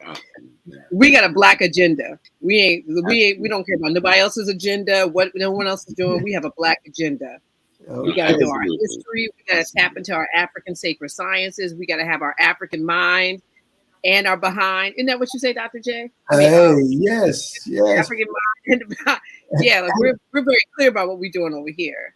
And it's not a joke, because when we had the beautiful thing was because of circumstance, we had a chance to go to the Charles Wright Museum and have a celebration of us. And it turned out to be, it wasn't planned, but it was just wonderful that we were able to have a tour of that exhibit that was there. We were able to have some nourishing food. I was able to see the history of the Tuskegee Airmen, and it was class. It was class. African people doing the thing in the right fashion. And then the next day, Rosa and I was received by the sister who has this special place, and they did the best they could to make us feel like we were at home, and we enjoyed it. And, so your hometown, Detroit, showed out. Mm-hmm. They showed up and showed out. Yeah. Yes. My mother is still talking about the conference and all the people. Because she's always heard me talking about everybody. And she's like, she finally got a chance to see everybody. So that was really, that was super cool. Yes. Yeah, that was definitely cool. Professor, I wanted to ask you, now that you're on here, when you were sitting there, I don't know I don't know the number where I would go to it when Dr. J started talking about you and all the martial arts. Were you there when you were saying that? Because I know you had to race off to the airport at the very, very end. No, but that's probably not the first time. We all studied, actually, Dr. Jeffries as our leader at City College. We had our own martial arts program that we called Tiariki. Right, Tiariki. We actually introduced the stick fighting to North America again, because no one was using that type of fighting methodology. And our sensei brother Greg White, who went to the Caribbean and studied under the elders in the Caribbean, the stick fighting, and brought it back to us. But we also had Sensei Mahalio, who was there even before Brother Greg came on the scene, and who still teaches my grandchildren today. And he's one of the great senseis who've done multiple martial arts movies. He's been, what do you call it, when you do all the dangerous things? He was a stunt man in multiple other movies. But he's one of the best martial artists in the country. Yes. We also had a couple of other senseis. We had Carlos Molina that taught us. Carlos taught jiu-jitsu. I mean, I studied at least 4 forms. I probably can't even swing my hands now anymore. But what? No, I'm sure you can. Stay fresh. No, I'm sure you can. You know what, Professor? I think you can, because if Dr. J got his leg up, he put his leg in the air. It was like 90 degrees in the air. So if he can put his leg in the air, I know you can. And you would just walk around like nothing. I tell you, you guys were so youthful. You know, we hear you guys talk and we know that you're elders, but the way you guys were moving around in that hotel was nothing elderly about y'all, you know, except for the knowledge piece. But you guys were, you know, you were definitely hanging. But HAPI has created a phenomenal journey, and you know, I'm glad to be on the journey with you. I've been on the journey with Dr. Jeffries, who's my primary teacher in the African history sphere, since '69, Dr. J. That's a long time. Yes, we've more than 50-something years working together as partners. And to see HAPI grow into the kind of phenomena that it actually frightens those who thought they had silenced two things. I think they thought they had silenced the movement for unity and Pan-Africanism, because we're playing Pan-Africanism so shallow in so many centers that a serious discussion about unity and Pan-Africanism started taking place in HAPI in a way it wasn't taking place in many places. There are other forums where Pan-Africanism is held up and pushed very heavily. I don't want to take away from the work of the other brothers and sisters, but HAPI took it to another level. And then the other thing was the economic question. You see, the economic question is never put front and center. And in this instance, it was put front and center through the duration of HAPI, from the creation of the film. And that economic piece is the piece they've always been able to bamboozle us on. Because, you know, Dr. Jeffries tells us that economics is the wealth in your environment. It's the wealth in your ecology. But it has to have a management system, and that's the political piece that he teaches that manages our wealth. And so we've developed the political piece very well, but we didn't develop the instrument it was supposed to manage very well in the last decades. We did at one point in history. If you go back from 1865 to 1945, we were killing it with the black banks and the benevolent association and the credit unions and church unions and so forth. And they came after us and we didn't see it. We thought integration was about race mixing. No, integration was about black economic destruction. Right. And it was very successful. And so here we come back and say we're going to create a HAPI in the middle of Detroit, a HAPI in the middle of Harlem, a HAPI in the middle of Chicago, to revitalize and redevelop that black economic river and stream that was destroyed after 1955. Right. And it frightened a bunch of people. But we don't care. We're going to make it bigger than before. No, it seems like with everything that was coming up, it was like, you know, when we were like, dang, this is not going to happen, but then something better happened.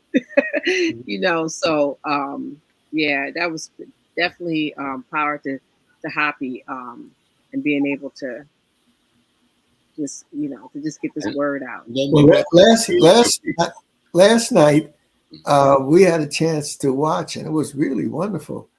The story of Ida B. Wells. Oh, wow. That's my girl. That's my first girlfriend, right? Oh, it was the most magnificent thing of what she had to go through. And she did it. So we have missed telling her full story, but it's magnificent. And that she was one of the founders of the Afro-American League in 1892. She was one of the founders of the Niagara Movement. She's one of the founders of the NAACP. Besides the work she did in fighting against lynching in this country, going all over the world to raise capital, raise awareness, Germany, France, England, as well as the United States. An extraordinary spirit. And in fact, we think of our sister sitting on the bus and causing a hell raising.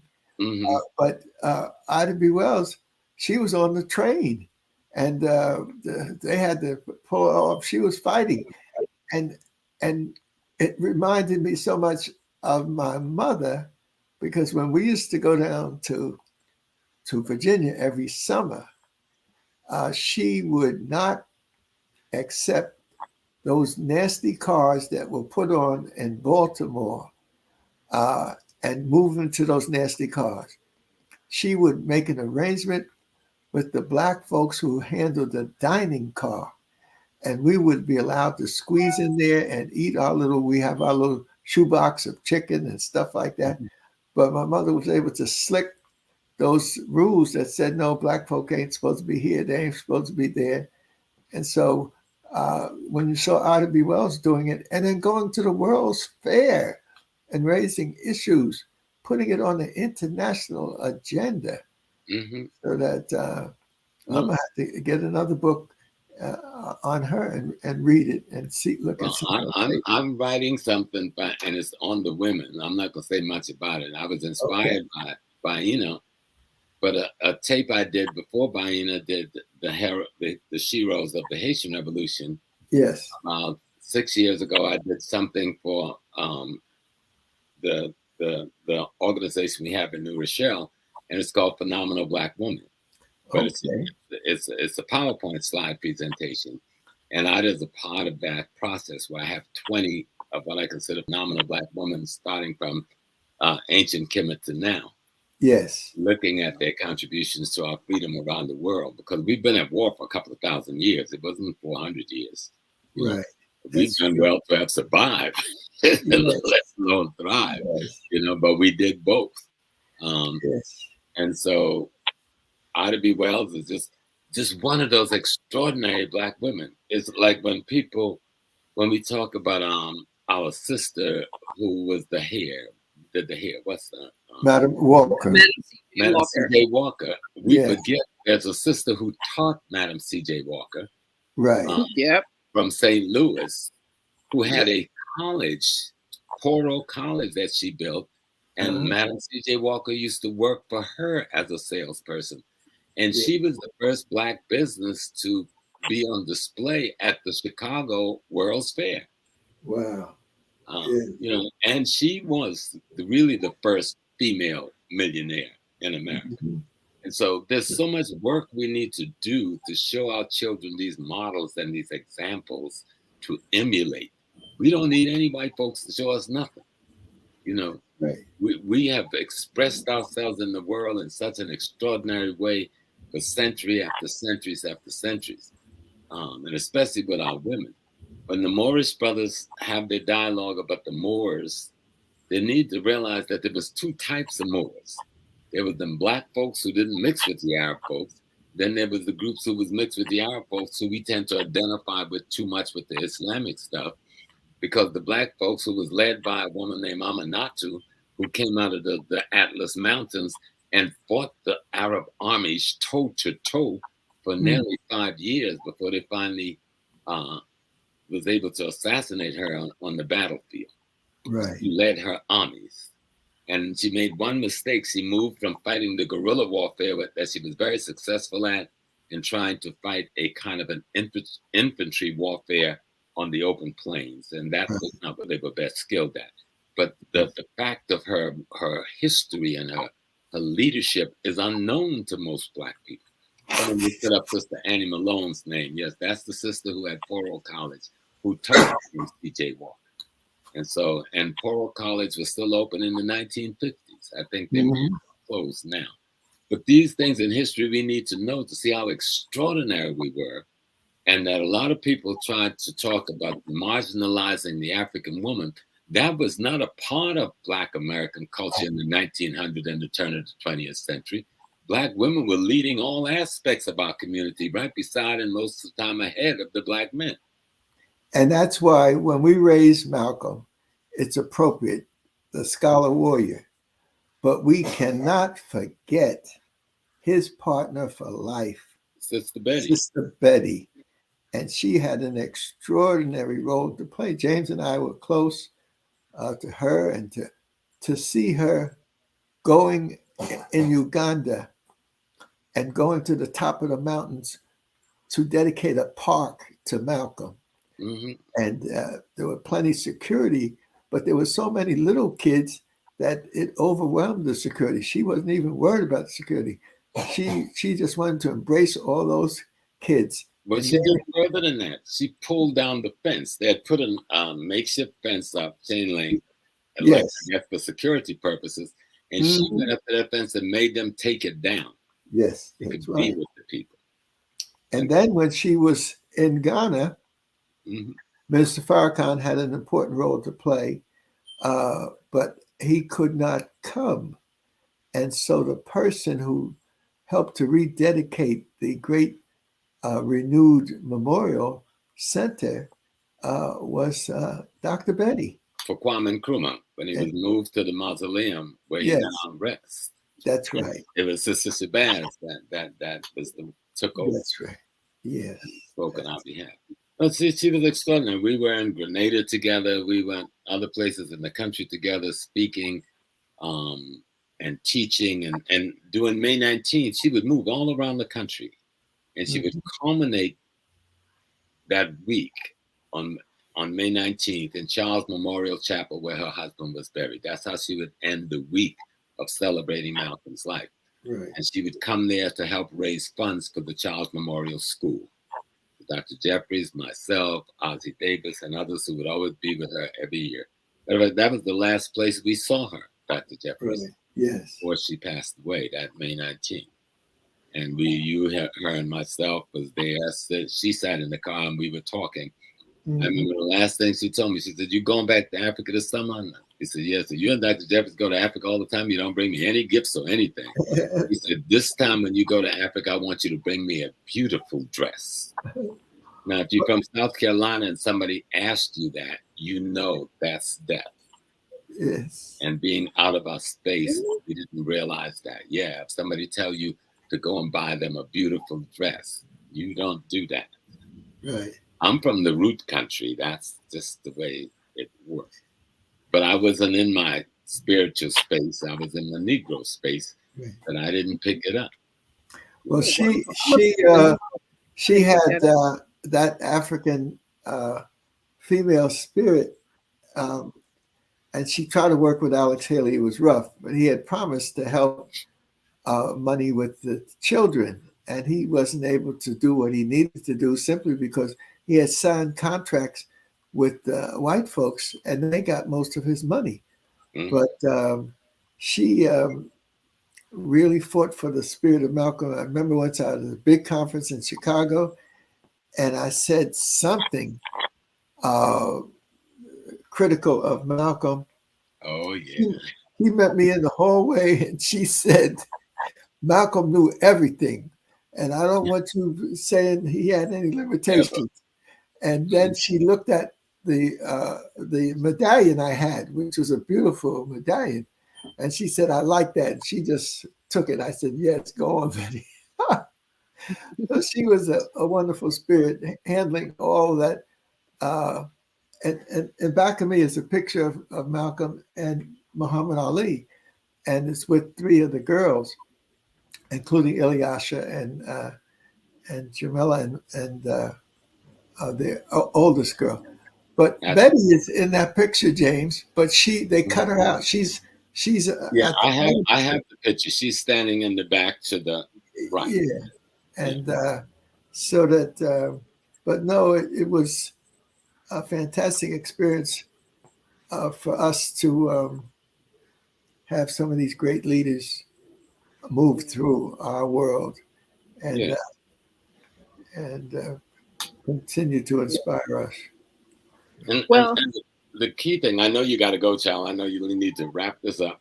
But there was one more incident that always reminded me of Sister Betty. And when Sonny Carson and the others were trying to get the street near Medgaver's name after Malcolm X Boulevard, and the police had lined the streets and was blocking the streets to stop the Bubadika and the people who was marching down, Dr. Shabazz could see this from her office window. So she put on her coat and she came downstairs and she put herself at the head of the march, and it was like opening the Red Sea. The cops just moved the hell out of the way. That was Malcolm X's widow, Dr. Betty Shabazz. Mm-hmm. Yes. Wow. Yeah. You know, we have that. Our story is what we should be using as lullabies to our children every night.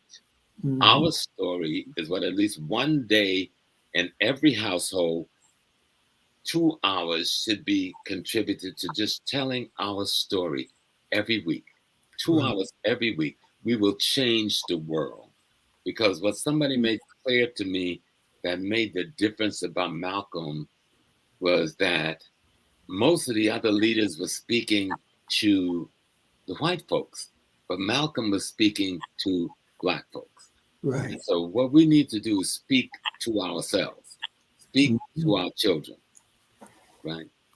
And we're not short on leaders and examples and models in any category you want to come up with. Right. And then the incidents that we have to weave together would be very interesting simply because Martin Luther King's widow was on her way to Peking for the Women's World Conference. Mhm. And she was stopping in Zimbabwe and Kenya on her way there. And the beautiful thing was that Prime Minister Mugabe, the head of ZANU-PF and Zimbabwe. right, he decided to honor her like a head of state. And it was a most fantastic thing. They had a state dinner, and they had us at the big hotel, and each of us were paired to have a Mercedes, a white Mercedes, to take us over to the State House. And when I got there, well, I was in the hotel, so I was ready to get into my cab, but my buddy, Ron Walters, he had to go to the little boy's room. So instead of him going to the little boy's room on the first floor, he went upstairs to the bedroom. By the time he came down, our Mercedes was gone. And so I said, well, now we're in trouble. How are we going to get there? I said, we can grab a cab. So we went over to a cab, and the cab said, we can't go near the State House. So we worked out a deal. You get us as close to the State House as you can go, and then we will hoof it the rest of the way. And sure enough, he dropped us off. And Ron is a good athlete. I mean, he beat me running up the Zimbabwe ruins there. And so Ron and I was running to try to get in. We got to the door, and the people finally did open it up when we said we were supposed to be a part of the group. And so we got in, and we were happy because they had a reception there.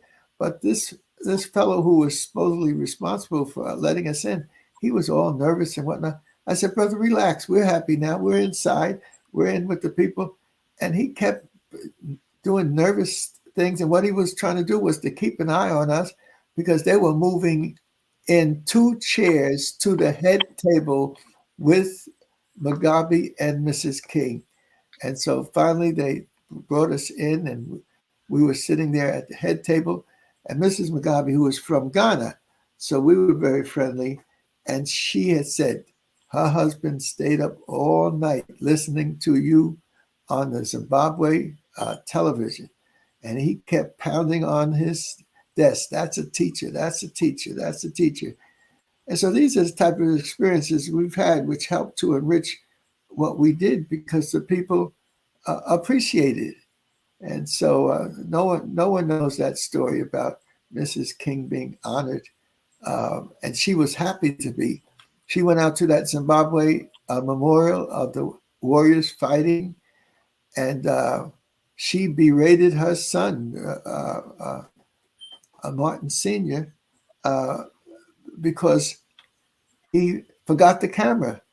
And so they had to go back and get the camera so that they could have some pictures at the memorial of the Zimbabwe struggle.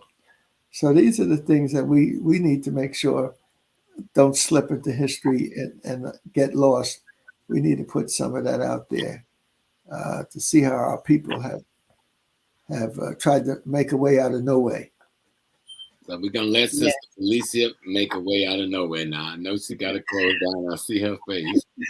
Yes. Well, you know what? I do want to close out, but I want you to close out with something you said earlier. I just want you to repeat it when you talked about HAPI and what the attention and what people saw in HAPI happening, and or like, you know, really what was it that made certain people decide like, okay, wait, whoa, this ain't what we thought this was about. Can you just talk about that one more time? It was really powerful. Dr. J is the one that laid it out in a way that I really got it when he told us that economic, politics, and culture must be married to one another, that you can't have one without the other. Mm-hmm. And HAPI kind of embodies that. And much of our struggle in the last few years have been the political agenda, the ideological agenda, to try to change policies. But we have not launched, even though Claude Anderson, Dr. Anderson, and others have been pushing it, we had not launched the economic agenda in the way HAPI came forward with it. HAPI came like the stormtroopers' boots and say, this is about economics. And we've taken it all the way back to the Nile to find an example of how it was done then. And let's replicate that model now in terms of its fundamental principles and taking control of economic, politics, and culture in the Black community, controlling land, labor, and resources in the Black community, being able to provide food, clothing, shelter, safety for the Black community. No one else was saying all of that the way HAPI has been saying it, and that we were setting up models. We weren't trying to just talk about history. We were talking about why the history and how the history could be used to build economics in Detroit, to build economics in Harlem, to build economics in Chicago. Mm-hmm. And then at the core of the cultural part of it, where your ethic, moral principles was installed upon your political leadership, we put the spiritual essence right at the core of that.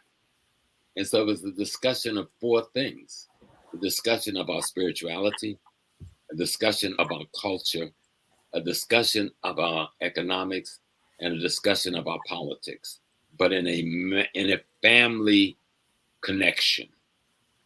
And then we discussed how it could work in any community in America or in Africa or the Caribbean right now. And I think it was beginning to catch on because we saw the numbers who was listening to us. We saw the numbers who was listening to HAPI Talk, but others was watching those numbers too. Yeah. You see, others was watching those numbers too. Yeah. That's why it's family. It's really important for you guys to support. You know, support comes in all different types of ways. Definitely money. Money helps us to be able to do things and keep doing what it is that we're doing. You know, it all these different building blocks that we're doing, you know, they all have a financial number that's attached to it, but also support also comes in this, like these emails, these text messages, you know, you guys liking and sharing this video, sending this information out, like really helping to get this, you know, this piece of the movement going. And so we're very appreciative. And I'm very appreciative of you two, because, you know, you guys have been there in the beginning, still in it. You guys were out there just, you know, petitioning for us, and just thank you. Thank you, thank you, thank you. All right. So you know what? I'm going to close now. But I want there was you know, we had an alternate ending to HAPI. But then we, you know, Taki took it out, but it's this idea that you were talking about, Dr. J, in terms of, you know, this idea of knowing your history and why it's important. So I'm going to show this like little clip of that, and then I'll go into the ending. You guys have any last words before I do that? Don't ask Black folks to have a last word. That don't have a good connotation. I know, you know what? I know. I should stop. It's the last word. Closing remarks. Okay. Last word, we leave it. You know, do we have any closing remarks? So, do you have any closing remarks? I defer to Dr. J. Well, Frederick Douglass said it best. If there is no struggle, there is no progress. Those who profess to favor freedom yet deprecate agitation are men and weak-haired women who want the crops without plowing up the ground. They want the rain without the thunder and lightning. They want the ocean without the awful roar of its many waters. This struggle may be a moral one, it may be a physical one, but it must be a struggle. Power concedes nothing without a demand. It never did. It never will. Find out what any people will quietly submit to, and you'll find out the exact measure of injustice and wrong which will be imposed upon them.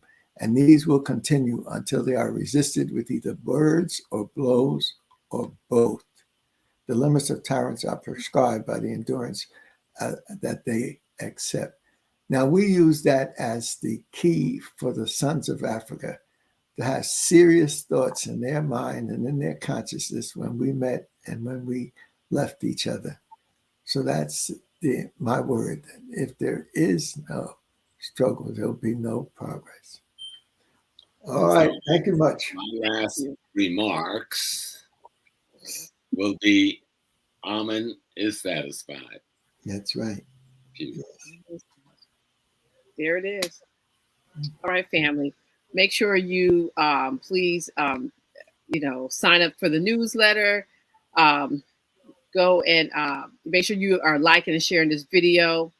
Make sure that you send it to at least 3 people that get the word out. And just stay tuned. We got a lot of we have a lot of good happy stuff happening. All right, family. You too. You're here, so now I don't have to say peace and blessings because you're here, Professor. That's always you. You always say peace and blessings. But you can say peace and blessings tonight. All right, fam. There you go. Peace and blessings.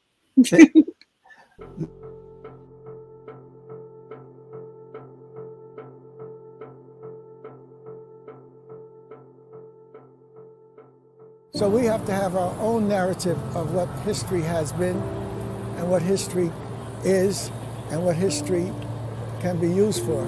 As Dr. Clark, our great scholar, said it best, history can be our clock to tell us where we come from, what time it is, and where we need to go. History can be a compass for us to let us know what we have to do and what we haven't done, so that we have to make sure that we don't build our narrative of socialization, how we get our values, and acculturation, how we fit into society, based upon the lies of European superiority and African inferiority. But we have to understand that we have suffered through a process of dehumanization, but our resilience and our strength has allowed us to rise. And we can say, as Maya Angelou said, and still I rise. And African symbols of rebirth and resurrection, even after death and destruction, show that the Africans built into their culture a consciousness that out of death and destruction can come new life. And this is what is the lesson of HAPI, that there is resilience in the ecological systems of the earth, there's resilience in the human family on earth, and there's resilience in the mysteries of the universe, in the divine order of the universe that is not fully understood. But it all represents a chance to bring out of death and destruction new life, and to do as the Africans understood they were doing, build for eternity.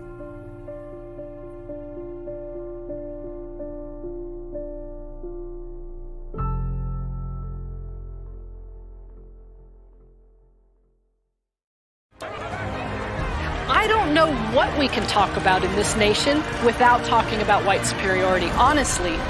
Who defines the meaning of God also defines the relationship between economy and God.